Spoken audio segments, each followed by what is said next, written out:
With the election 6 weeks away, we're continuing our Roads to Election 2020 with a look at Iowa and Illinois.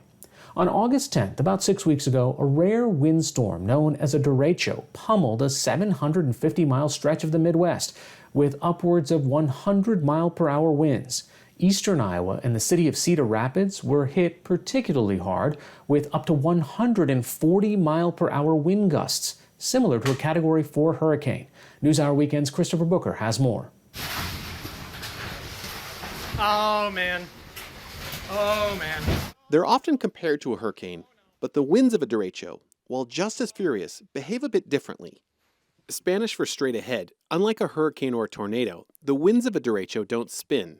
Rather, they push in one single direction, and the storm marches along in a straight line.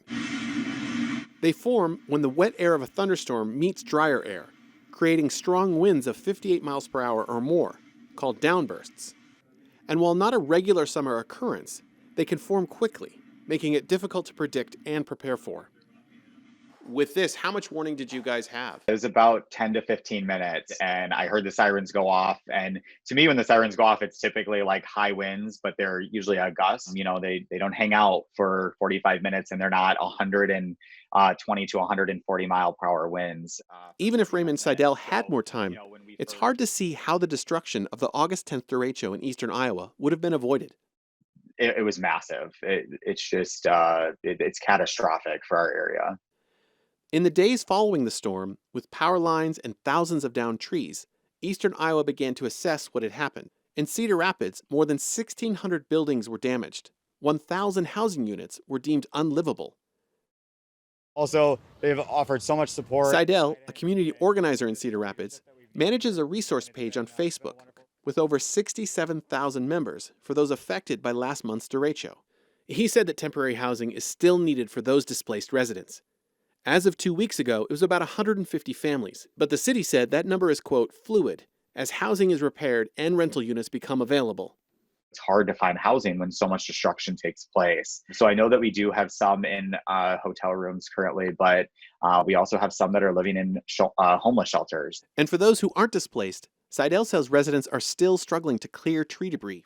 That's going to go on for a very long time. They've passed through neighborhoods 1 to 2 times at this point, trying to remove debris from the curbside. But as soon as it's removed, residents are bringing what was in their backyard to their front yard to have that removed as well. People are tired. They're exhausted. But the derecho didn't just leave its mark on the city of Cedar Rapids and its suburbs. Iowa's rural farming communities were also hit hard. Just west of Cedar Rapids, farmers like Lance Lillibridge are still assessing just how much of their crop was destroyed. So our corn is really twisted up pretty bad. It's still harvestable, unlike a lot of people who were zeroed out. Their corn was totally wiped out. Lillibridge is vice president of the Iowa Corn Growers Association. He says hundreds of farmers were affected this year as the windstorm flattened their crops and burst open grain bins. And the cleanup is still going on. So this one is by far probably the biggest weather event I've ever seen in my lifetime. The USDA estimates at least 550,000 acres of Iowa corn won't be harvested this fall because of the derecho. And Lillibridge says crop insurance doesn't fully cover what was lost for farmers.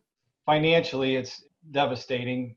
Even though we have federal crop insurance, that'll never ever cover what some people have lost. Crop insurance will only cover, depending on how much of it you buy, maybe 70 to 90% of what you lost.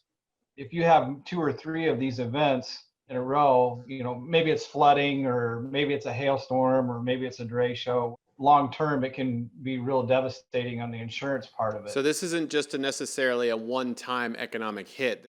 Absolutely, yes. Some people will never make it up. They'll just be done. Unfortunately, that we've heard some of that. Guys are not going to rebuild, and they're probably not going to farm again. For Iowa, the recent derecho is just the latest environmental disaster. In 2008, the worst flooding in Cedar Rapids history caused $10 billion in damages to the area. In 2012, a drought hit the Midwest that impacted the entire Corn Belt. This year, it's a double whammy: the loss from the derecho and the coronavirus recession. Farmers had already seen the price of corn-based ethanol drop as demand for gas fell as Americans stayed home because of the coronavirus. A lot of plants shut down or idled back some, and cut production. This comes up every day. It's like kicked while being down, right? There were so many people that still weren't working, or they weren't working the same number of hours and earning the same wage that they were before. So to then experience something catastrophic like this, those that had already depleted their savings or tapped into a retirement account, those that were uninsured, and those that just fall into an already struggling group, they're just being hit that much harder trying to clean up or recover from this. More than 5 weeks later, 27 counties in Iowa are still under a state of disaster declaration. So far, residents have received only $7 million from FEMA.